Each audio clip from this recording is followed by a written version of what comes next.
ফাতিমাহ নবী মুহাম্মদ সাল্লাল্লাহু আলাইহি সাল্লাম এর প্রিয় কন্যা এবং আলী তার বিশ্বস্ত চাচাতো ভাই। তাদের মিলন ইতিহাসের প্রতিধ্বনি হয়ে উঠেছিল। আরবের মরুভূমির বুকে তাদের গল্পের সূচনা হয়।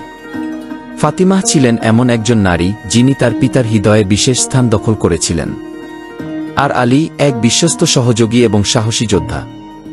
তাদের বিবাহ ছিল শুধু একটি ব্যক্তিগত সম্পর্ক নয়, বরং এটি ছিল দুটি মহান আত্মার মিলন। এই মিলন আরব সংস্কৃতিতে গভীরভাবে প্রথিত এবং এর সাংস্কৃতিক তাৎপর্য অপরিসীম। এই বিবাহের মাধ্যমে একটি নতুন যুগের সূচনা হয়েছিল। এই ভিডিওতে আমরা ফাতিমাহ এবং আলীর ঐতিহাসিক বিবাহ সম্পর্কে জানব। আমরা দেখব কিভাবে এই সম্পর্ক ইসলামের ইতিহাসে একটি গুরুত্বপূর্ণ অধ্যায় হয়ে উঠেছে। এটি শুধুমাত্র একটি প্রেম কাহিনী নয়, বরং এটি একটি ঐতিহাসিক যাত্রা যেখানে প্রেম এবং বিশ্বাসের শক্তি আমাদেরকে উৎসাহিত করে। সামনের পর্বে আমরা জানব কিভাবে আলী এই প্রস্তাব গ্রহণ করেছিলেন এবং কিভাবে এই সম্পর্ক তাদের জীবনকে নতুন দিগন্তে নিয়ে গিয়েছিল। আলী ছিলেন অত্যন্ত আনন্দিত যখন তিনি ফাতিমার সঙ্গে বিবাহের প্রস্তাব পান। এই প্রস্তাব ছিল ঐতিহ্য ও সংস্কৃতিতে সমৃদ্ধ, ভালোবাসা ও ঐক্যের প্রতিশ্রুতি। ফাতিমা মহানবী হযরত মুহাম্মদ সাল্লাল্লাহু আলাইহি সাল্লাম এর প্রিয় কন্যা এবং আলী তার বিশ্বস্ত চাচাতো ভাই তাদের জীবনের একটি নতুন অধ্যায় শুরু করলেন। প্রস্তাবটি গ্রহণের পর ফাতিমা ও আলীর মধ্যে একটি গভীর বোঝাপড়া ও ভালোবাসার জন্ম হয়।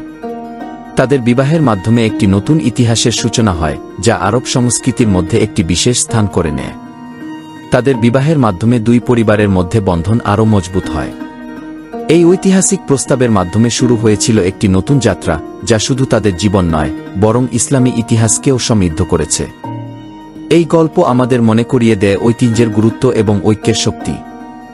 এখন আমরা প্রবেশ করব তাদের বিবাহ অনুষ্ঠানের বিবরণে, যেখানে ছিল উৎসবের আমেজ এবং সংস্কৃতির মেলবন্ধন।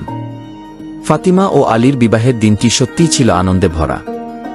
এই বিয়েতে ফুটে উঠেছিল ইসলামী ইতিহাসের মহিমান্বিত ঐতিহ্য। পরিবারের সদস্য ও বন্ধুদের মাঝে ছিল এক বিশাল উৎসব। ফাতিমা নবী মুহাম্মদ সাল্লাল্লাহু আলাইহি সাল্লাম এর প্রিয় কন্যা এবং আলী তার প্রিয় চাচাতো ভাই। তাদের মিলনের মাধ্যমে ইসলামী ঐতিহ্যের একটি নতুন অধ্যায় রচনা করেছিলেন। এই বিবাহ শুধু তাদের ব্যক্তিগত জীবনের একটি গুরুত্বপূর্ণ মুহূর্ত ছিল না, বরং এটি ইসলামী সংস্কৃতির একটি গুরুত্বপূর্ণ অংশ হিসেবে চিহ্নিত হয়েছিল। বিয়ের প্রতিটি ধাপেই ছিল ঐতিহ্যের ছোঁয়া। প্রতিটি রীতি ও আচার অনুষ্ঠানে ফুটে উঠেছিল তাদের সম্পর্কের গভীরতা ও ইসলামী ঐতিহ্যের প্রতিফলন। বিয়ের অনুষ্ঠানে ছিল সুন্দর পোশাক ও গানের মেলবন্ধন। আরব সংস্কৃতির প্রতীক হিসেবে ছিল খেজুর গাছের ছায়া ও মরুভূমির দৃশ্যাবলী। ক্যামেরায় ধরা পড়েছিল উটের শাড়ি আর মরুভূমির বিস্তীর্ণ প্রান্তর। এই সব কিছু মিলে তৈরি করেছিল একটি অতুলনীয় দৃশ্য। বিয়ের এই আনন্দঘন মুহূর্তটি ইতিহাসে তাদের অবদানকে স্মরণ করিয়ে দেয়। পরবর্তী পর্বে আমরা জানব তাদের এই মিলনের দীর্ঘস্থায়ী প্রভাব সম্পর্কে। ফাতিমা এবং আলীর বিবাহ শুধু তাদের জীবনের একটি অধ্যায় নয়, বরং ইসলামিক ইতিহাসে একটি যুগান্তকারী মুহূর্ত। তাদের এই মিলন ছিল অটুট প্রেম এবং বিশ্বাসের প্রতীক, যা শতাব্দীর পর শতাব্দী ধরে স্থায়ী হয়ে আছে। এই বিবাহের ঐতিহাসিক এবং সাংস্কৃতিক প্রভাব শুধু তাদের সময়েই সীমাবদ্ধ নয়। ফাতিমা ও আলীর জীবন এবং তাদের মিলন আজও আরব সংস্কৃতিতে গভীরভাবে প্রথিত।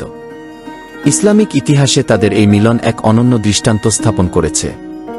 ফাতিমার পিতা মহানবী মুহাম্মদ সাল্লাল্লাহু আলাইহি সাল্লাম এবং আলী তাদের পরিবারের আদর্শ ও নীতি দ্বারা পরিচালিত হয়েছিলেন। এই মিলন তাদের পারিবারিক সম্পর্ককে আরও মজবুত করেছে এবং ইসলামের ইতিহাসে একটি গুরুত্বপূর্ণ অধ্যায় সৃষ্টি করেছে। আরব সংস্কৃতির প্রতিটি কোণে আজও ফাতিমা এবং আলীর এই মিলনের চিহ্ন দেখা যায়। মরুভূমির বালুকায় কিংবা পাম গাছের ছায়ায় তাদের কাহিনী প্রজন্মের পর প্রজন্মের মধ্যে আলোড়ন সৃষ্টি করে চলেছে। এই বিবাহের মাধ্যমে আমরা একটি ঐতিহাসিক যাত্রার সাক্ষী হয়েছি, যা আমাদেরকে অতীতের গৌরবময় অধ্যায়গুলোর সাথে যুক্ত করে রাখে। ফাতিমা এবং আলীর এই মিলন সত্যিই এক অনন্ত প্রেমের কাহিনী, যা যুগ যুগ ধরে আমাদের হৃদয়ে বেঁচে থাকবে।